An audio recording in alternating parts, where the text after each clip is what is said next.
Iran के एक वैज्ञानिक की रहस्यमयी हालात में मौत के बाद इजरायल के साथ उसकी टेंशन और बढ़ गई।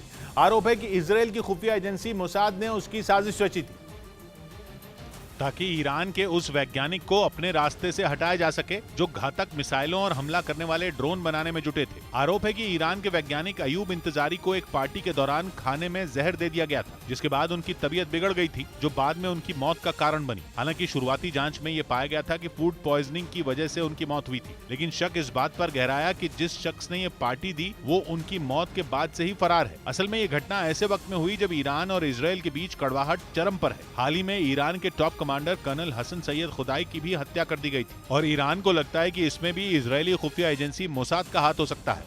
उधर यूक्रेन में अपने बारकताश ड्रोन का लोहा मनवाने के बाद तुर्की अब सिपेर नाम का ऐसा एयर डिफेंस सिस्टम बनाने में लगा है जो दुनिया के सबसे एडवांस सिस्टम में एक रूस के S-400 को तगड़ा मुकाबला दे सकता है। दावा है कि तुर्की के इस एयर डिफेंस सिस्टम के अब तक के सभी टेस्ट कामयाब रहे हैं और जल्द ही इसका नया टेस्ट होगा, जिसके बाद अगले साल तक तुर्की के जखीरे में एक और घातक हथियार आ जाएगा। सिपेर लंबी रेंज का मिसाइल डिफेंस सिस्टम है जिसे तुर्की अपने अहम ठिकानों को दुश्मन से बचाने के लिए बना रहा है और कहा जा रहा है कि रूस के S-400 और अमेरिका के पेट्रियट एयर डिफेंस सिस्टम की तरह तुर्की का सिपेर भी एक से ज्यादा तरह की मिसाइलें दाग सकेगा, वो भी अलग अलग रेंज की, जिनमें पहली मिसाइल 70 किलोमीटर से ज्यादा की दूरी तक आसमान में उड़ते दुश्मन के हथियार को मार गिरा सकेगी और 65,000 फीट से ज्यादा की ऊंचाई तक उड़ सकेगी।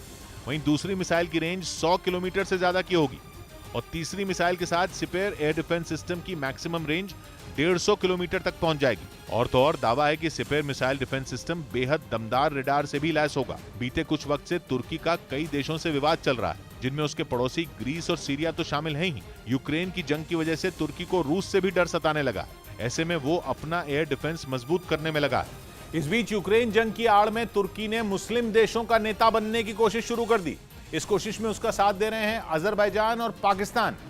तुर्की ने पिछले कुछ सालों में अजरबैजान और पाकिस्तान से नजदीकी बढ़ाई है और माना जा रहा है कि इन्हीं दोनों देशों के कंधे पर चढ़कर वो मुस्लिम देशों का नेता बनने की फिराक में है। पिछले साल सितंबर में तीनों देशों की सेनाओं ने जो साझा युद्धाभ्यास किया था वो इसी ओर इशारा कर रहा है।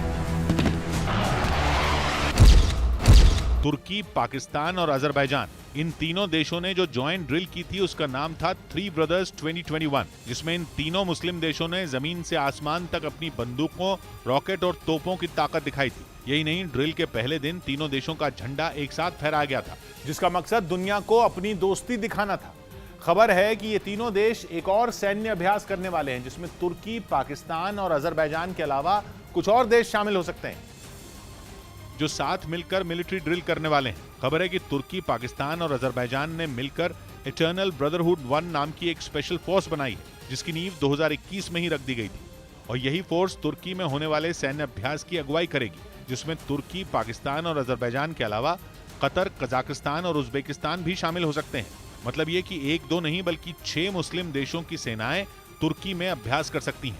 अगर ये ड्रिल हुई तो ये इस तरह का पहला अभ्यास होगा जिसके जरिए तुर्की को दुनिया को ये दिखाने का मौका मिल जाएगा कि वो मुस्लिम देशों का नेता बनने का सबसे बड़ा दावेदार है। तुर्की और पाकिस्तान की दोस्ती के बारे में दुनिया जानती है। रही बात अजरबैजान की, तो तुर्की ने आर्मेनिया के खिलाफ जंग में उसका साथ देकर उसे भी अपना कर्जदार बना दिया है और अब ये तीनों देश मिलकर मुस्लिम देशों को एकजुट करने की प्लानिंग कर रहे हैं। खबर है कि तुर्की से पाकिस्तान और अजरबैजान दोनों को हथियार दिए जा रहे हैं, जिससे दोनों देशों की सेना की ताकत बढ़ रही है। एक रिपोर्ट में दावा किया गया कि तुर्की अपने दोस्त अजरबैजान की जमीन पर 3 नए एयरपोर्ट बनाने की तैयारी में है। तो वहीं पाकिस्तान को तुर्की से TB2 ड्रोन मिलने वाले हैं। ये वही ड्रोन हैं जिनसे यूक्रेन ने रूस के टैंकों के परखचे उड़ा दिए थे, क्योंकि TB2 drone laser guided bomb ले जा सकते हैं और दुश्मन को बर्बाद कर सकते हैं। मतलब ये कि तुर्की हथियारों के बदले अजरबैजान और पाकिस्तान की दोस्ती खरीद चुका है और अब मध्य एशिया के बाकी देशों पर भी वही ट्रिक आजमाना चाहता है।